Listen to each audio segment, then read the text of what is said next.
Bonjour et bienvenue à notre méditation sur la grâce. Aujourd'hui, c'est le 13 février. Je voudrais lire avec vous dans Éphésiens chapitre 4, verset 12. Il a fait pour former les saints aux tâches du service en vue de l'édification du corps de Christ. Il est ici en train de parler de ces dons qu'il a donnés à l'Église. Et il dit que cela est pour l'édification du corps du Christ et pour former les saints au service. Ce qu'il veut dire ici, comme il va dire aussi dans les listes de dons de l'Esprit, dans Romains, dans Corinthiens, que tous ces cadeaux nous sont donnés par la grâce de Dieu pour, pour former chaque personne au service. Ces dons, alors, servent au service. Donc, chaque personne est dans le corps pour servir. Cela est extrêmement important. Je voudrais lire avec vous deux textes de Paul qui vont parler de l'excellence d'un don que nous négligeons souvent. Donc ce texte, finalement, il commence dans 1 Corinthiens 12. Nous n'ayons pas le temps de lire tout le chapitre 12. Je voudrais commencer au verset 29. Tous sont-ils apôtres? Tous sont-ils prophètes? Tous sont-ils enseignants? Tous font-ils des miracles? Tous ont-ils des dons de guérison? Tous parlent-ils en langue? Tous interprètent-ils? Aspirez aux dons les meilleurs. Je vais encore vous montrer la voie par excellence. Le chapitre 12 finit comme ça. Donc, ce qu'il nous dit ici, n'oublions pas que dans Éphésiens 4, c'est écrit que cela, c'est pour le service. Aspirez aux dons les meilleurs. Les dons les meilleurs pour le service.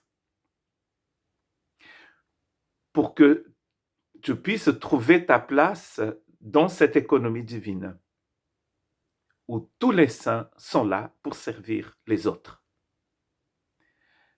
Moi, je crois que plus vite nous comprenons ceci, plus nous allons grandir dans la connaissance du Seigneur et de son projet pour nous. Nous sommes dans le corps pour servir.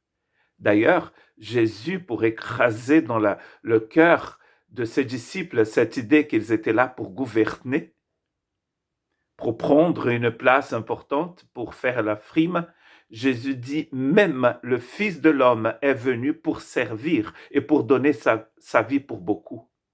La clé de la croissance dans le corps du Christ, c'est de comprendre que nous sommes là pour servir.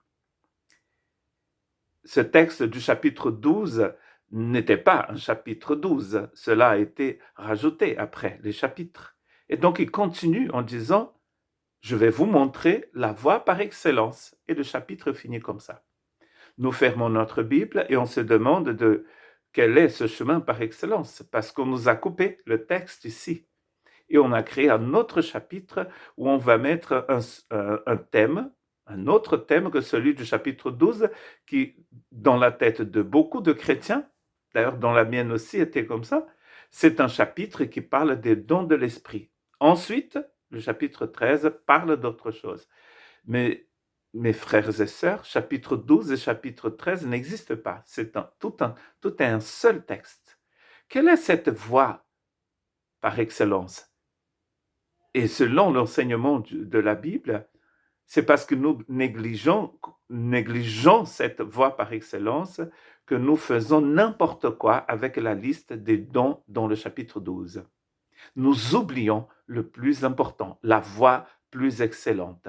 Et cette voie plus excellente est celle-ci. Si je parle les langues des hommes, ou même celles des anges, ce qui était le souci, qui est le souci dans beaucoup d'églises. Certains disent que les langues dont parle Paul, ce sont les langues des anges, des langues spirituelles. D'autres vont dire que c'est les langues des hommes, comme c'est le cas dans les Actes des Apôtres chapitre 2. Dans les Actes des Apôtres chapitre 2, il s'agit tout simplement de l'arabe, du latin, des langues présentes dans l'Empire romain et à Jérusalem le jour de la Pentecôte. Ça, c'est clair dans le texte. Le texte le dit. Tandis que dans 1 Corinthiens 12, c'est peut-être d'autres choses, d'autres langues. Et on va perdre un temps de fou dans certaines églises à discuter sur ces choses. Et Paul dit ceci, mais si je parle la langue des hommes, comme dans Acte 2, ou même celle des anges, comme dans ce texte du chapitre 12, mais que je n'ai pas l'agapé, l'amour divin, je suis un cuivre qui résonne ou une cymbale qui retentit. C'est-à-dire, je ne fais que du bruit. Donc, tout cela, sans l'amour de Dieu, c'est que dalle, c'est que du bruit. Et après, il continue, si je le don de prophétie, la compréhension de tous les mystères et de toute la connaissance, et même si j'ai toute la foi jusqu'à transporter de montagnes, donc là, il est en train de parler de plusieurs des dons dont il mentionne dans le chapitre 12. Mais que je n'ai pas l'agapé, c'est-à-dire l'amour divin, je ne suis rien. Dans la première partie, je fais que du bruit.